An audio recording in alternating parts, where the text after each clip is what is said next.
In August 1978, an American businessman announced he was building a car factory in Belfast. The Troubles were entering their 10th year. The city was scarred by sectarian violence. It was a strange place to manufacture a luxury sports car. The businessman was John DeLorean. By the mid-1960s, DeLorean had helped turn the Pontiac GTO into one of America's defining muscle cars. Fast, youth-oriented, and sold in enormous numbers.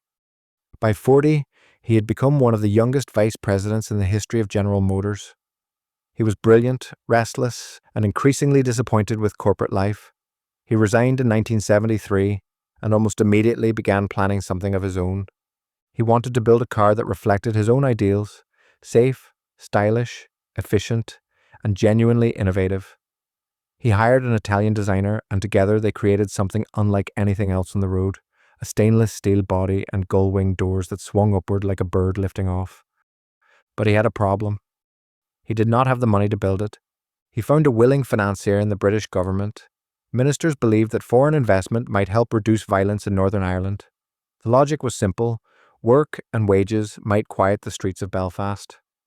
The British government's eagerness to back the project so quickly and so generously was rooted in the peculiar political economy of Northern Ireland in the late 1970s. The Troubles had produced not only chronic violence but also pockets of extreme economic deprivation, particularly in West Belfast, where male unemployment in some districts approached 50%, and many young men had never held regular work.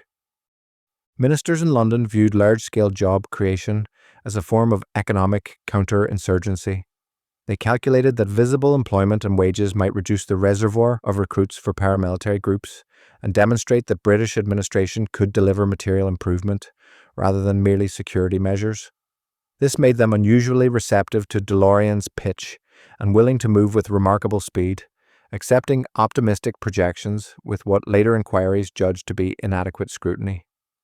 DeLorean also played the Republic of Ireland as an alternative location, using it as leverage to push the British into a faster and more generous deal. They settled in just 46 days. While Dublin was actively courting foreign investment through its own development agencies, it did not face the same urgent need to pacify a violent conflict on its own territory. When DeLorean explored a site in Limerick, Irish ministers examined the proposal and declined. Industry Minister Desmond O'Malley later described DeLorean as glib and suave, and the scheme as all too good to be true. Without the overriding political pressure that shaped British thinking, Irish officials were able to apply stricter commercial skepticism. Once the contracts were signed, things moved quickly. Construction of the new factory began in an area between a Republican housing estate and a Unionist village on the outskirts of Belfast. The workforce was deliberately recruited from both Catholic and Protestant communities, with management taking unusual precautions to avoid sectarian tension. The plant was built in just 2 years, a remarkable achievement given the circumstances. The assembly lines started turning out cars in early 1981. The timing was terrible. Both Britain and the United States were in the grip of recession. The new car market had slumped. The car attracted lukewarm reviews. Quality control was a recurring headache.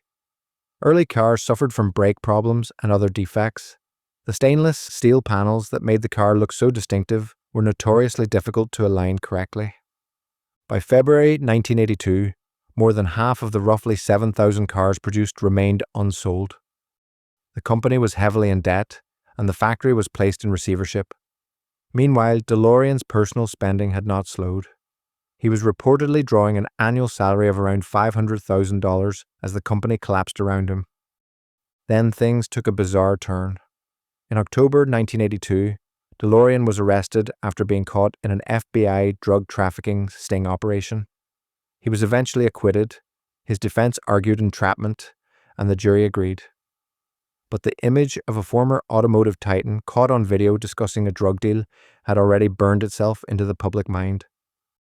For the British government, the project became a public relations disaster, eventually costing well over £100 million. An official investigation followed.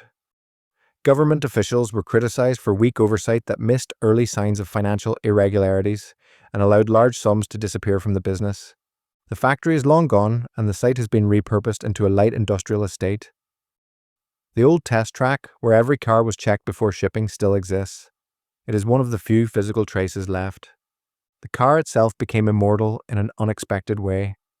In 1985, Hollywood turned it into a time machine for the Back to the Future films, and the DeLorean passed from business failure into popular mythology. Today, an estimated 6,000 are still on the road, driven by enthusiasts who collect something that failed spectacularly and caused enormous embarrassment to the British government. If you enjoyed this, please like the video and subscribe to the channel. It sounds like a small thing, but it makes a real difference to how YouTube promotes the content. More videos are on the way. Thank you for your support.